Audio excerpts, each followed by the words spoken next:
फैज़ ज़हर के जो ये हकदार बने हैं, दुनिया की एक तरफ के दीवार बने हैं, इन सब को मंशियात में दिखता है सभी कुछ, ज़ेरे असर ज़हर के बीमार बने हैं। आदाब, आप देख रहे हैं आवाज़ द वॉइस और मैं हूं आपके साथ यास्मीन खान और अभी मैं हूं श्रीनगर में। और देखिए, जब हम कश्मीर की बात करते हैं तो हमारे जहन में कश्मीर की खूबसूरती, यहाँ का कल्चर और यहाँ का लिटरेचर जहन में आता है। और आज हम यहाँ के लिटरेचर और लिटरेचर से जुड़े एक शख्स से बात करेंगे जिनका नाम है Yamin Yusuf. Thank you so much Yamin for your time. और सबसे पहले मुबारकबाद, आपकी बुक अभी पब्लिश हुई है। तो पहला क्वेश्चन मेरा ये रहेगा, जो आपने ये बुक पब्लिश की, ऑफ कोर्स लाइक एक ऑथर के जहन में काफ़ी चीज़ें होती है क्योंकि आपकी बुक जो है कंपाइलेशन ऑफ वेरियस टॉपिक्स है। तो थोड़ा बहुत बताएंगे कैसे ये जर्नी स्टार्ट हुई and what is this book all about. पहले आपका भी बहुत शुक्रिया कि आपने अपना वक्त निकाल कर मुझे यहाँ पे आने का मौका दिया। तो जैसा कि आपका सवाल था कि ये कैसे आपने जर्नी कैसे स्टार्ट हुई, तो 7th क्लास में मैंने यूं किया कि 7th क्लास में मुझे पढ़ने का शौक़ हुआ। तो पहली किताब जो मैंने पोइट्री के रिलेटेड पढ़ी वो दीवानी गालिब थी। तो उसमें एक शेर था कि गैब से आते हैं मज़ामी ख़याल में, गालिब सरीर खामा सवाए नरोश है। तो इस शेर ने मुझे बहुत ना लिखने की वो अंदर से जज्बा भर दिया कि मैं भी ऐसा ही कुछ बनूं। पता नहीं था कि ये शेर का माना क्या है, बट फिर मुझ में भी जज्बा भर गया। फिर 10वीं जमात में ऐसे पढ़ता गया, पर 10वीं जमात में फिर पहला शेर मैंने लिखा, तो उसके साथ ही फिर पढ़ता गया, सीखता गया और आगे आगे जर्नी चलती गई। जी। और बिफोर दिस इंटरव्यू मैंने रिसर्च किया था, आपकी प्रोफाइल मैंने चेक की थी, तो आपको एलजी एडमिनिस्ट्रेशन ने भी फेलिसिटेट किया था। So what was that all about? वो एक्चुअली कश्मीर, जम्मू एंड कश्मीर से 450 एंट्रीज हुई थी। ऑल इंडिया मुशायरा, जिसको कुल हिंद मुशायरा भी कहते हैं, उसके लिए हुई थी। तो उसमें 36 कट लिस्ट हुए थे कश्मीर से, जिसमें 5 पार्टिसिपेंट सिलेक्ट हुए फिर ऑल इंडिया मुशायरा के लिए, जो कि जम्मू में हुआ था। तो उसमें मैं भी एक था उन 5 में से। फिर वहाँ पे एलजी सर जो थे वो चीफ गेस्ट की हैसियत से वहाँ पे थे, तो उन्होंने मुझे फिर वहाँ पे अवार्ड दिया। जी। तो देखिए, जब हम कश्मीर की बात करते हैं, जैसा मैंने कहा, कश्मीरी लिटरेचर काफ़ी रिच है एंड साथ ही साथ उर्दू लिटरेचर भी रिच है। तो अब बहुत अच्छे शायर यहाँ से निकले हैं, बट अगर हम अभी कंटेम्प्रेरी वक्त की बात करें, do you think we are producing good content अगर हम उर्दू या कश्मीरी लिटरेचर की बात करें? देखिए, मैं कह सकता हूँ कि आजकल जो है हर तीसरे घर में चौथा शख्स शायर बन रहा है, विदाउट नोइंग कि लिटरेचर है क्या। सीखना तो इनको पता भी नहीं, बहुत सारों को बहुत सारे सीख भी नहीं रहे। जैसे कि उर्दू पोइट्री में उरूज होता है, जिसको हम रियाजी, जो रियाजी से निकला है, एंड रियाजी मींस मैथमेटिक्स। तो पोइट्री में मैथमेटिक्स अप्लाई होता है, बहुतों को नहीं पता है। वजन होता है, रदीफ व काफिया होता है, बहर होता है।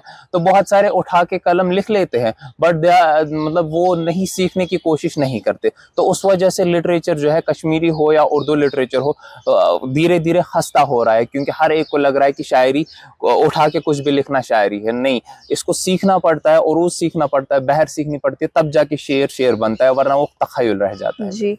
देखिए, जब ऑथर्स कुछ भी लिखते हैं तो उनको लगता है इट्स वेरी इजी कि हम उसको एक बुक की फॉर्म में कंपाइल करें।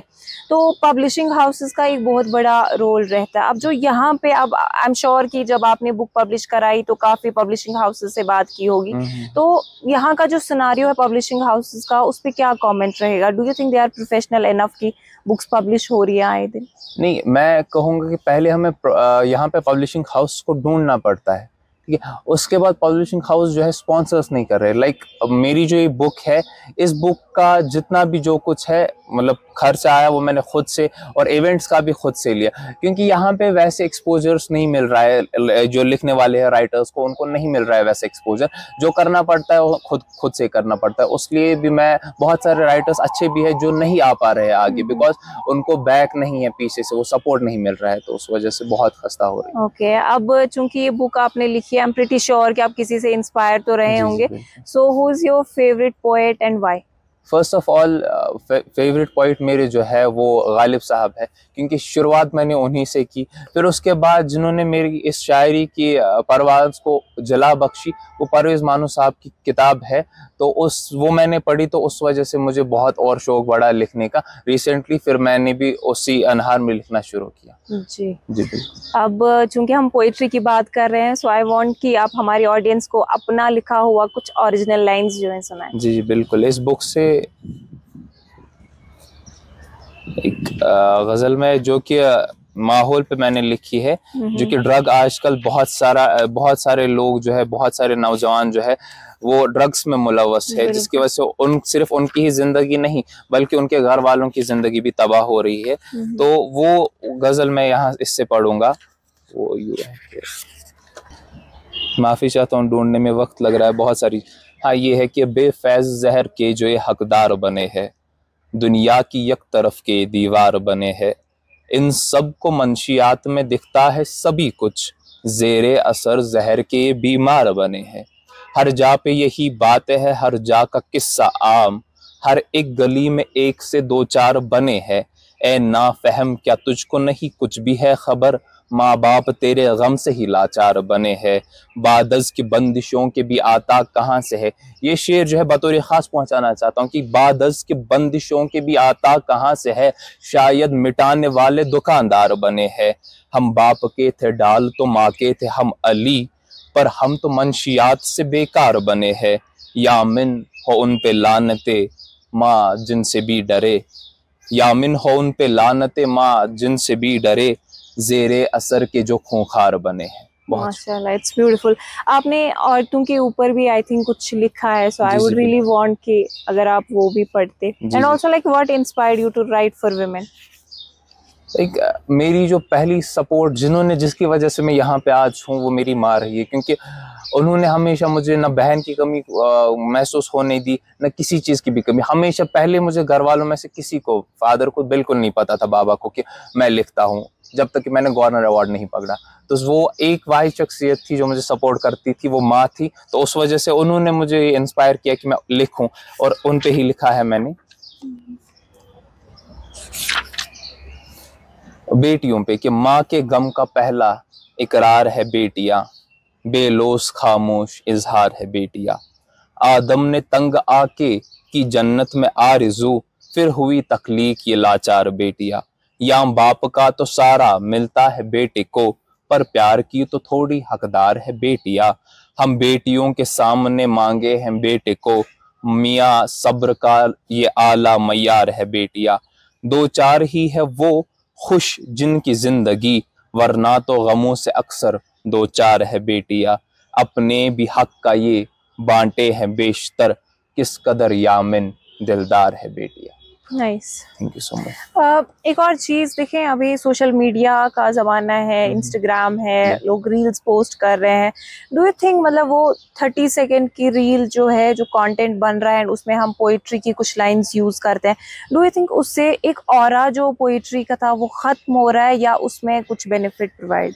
बिल्कुल, मैं पहले भी जैसा कि मैंने बताया कि जो इंस्टाग्राम की जो रील्स है एंड ऑल, इसी वजह से, ये वही वजह है कि हर एक 3 घर में चौथे शख्स को लग रहा है कि मैं शायर बन सकता हूँ। और ज्यादातर इंस्टाग्राम पे यही चीज चल रही है कि like poetry, but they actually don't know what is poetry. अगर उनमें से 100% जो अभी पोइट्स है इंस्टाग्राम पे, अगर उनमें से मैं एक चैलेंज करता हूँ, अभी उनमें से अगर मैं पूछूं तो सिर्फ 5 या 3% को पता होगा व्हाट इज पोइट्री।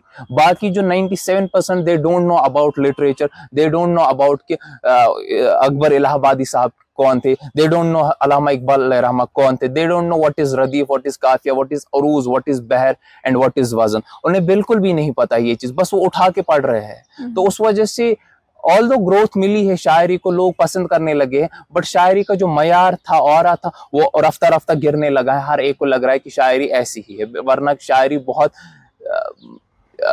ही मुश्किल। क्योंकि जैसे परवेज मानू साहब की एक शेर है कि जो कि मेरे उस्ताद भी है कि खूने जिगर से सींचना पड़ता है दोस्तों, आती नहीं है गैब से इल्हाम में गजल। ये आसान नहीं, इसको सींचना पड़ता है खूने जिगर से। बिल्कुल।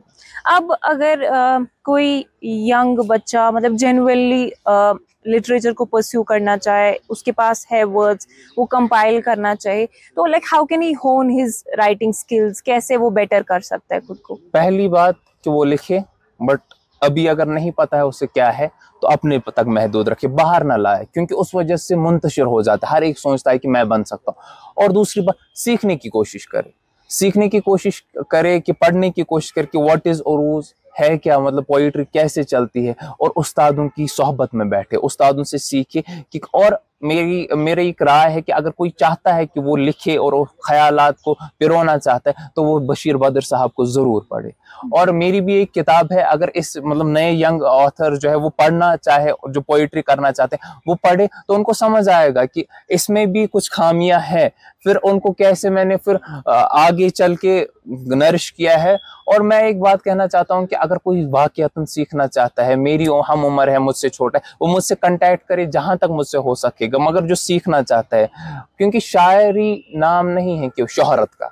अगर किसी को शोहरत चाहे तो बाहर वो जाके डांस कर ले, सिंगिंग कर ले, ब्रिज पे उधर उधर पे शोहरत मिल जाएगी। जो वाकयातन शायरी है, ये दर्द को पिरोने का नाम है, जो अपने अंदर गम है उसे पिरोने का नाम है, सोसाइटी को कुछ देने का नाम है। वाकयातन अगर कोई चाहता है तो वो पहले पढ़े और मुझसे भी कांटेक्ट करे जहां तक मुझसे हो सकेगा। मैं भी उस्तादों की सोहबत में हूँ, मैं उनकी उस्तादों की सोहबत में उन्हें ले जाऊंगा, तो इंशाल्लाह वो भी आगे चल के बहुत अच्छे शायर बने। I think that was some quality conversation like we had today regarding literature. Thank you so much, Yamin. आप यहाँ आए, आपने वक्त दिया. Thanks a lot. Thank you so much.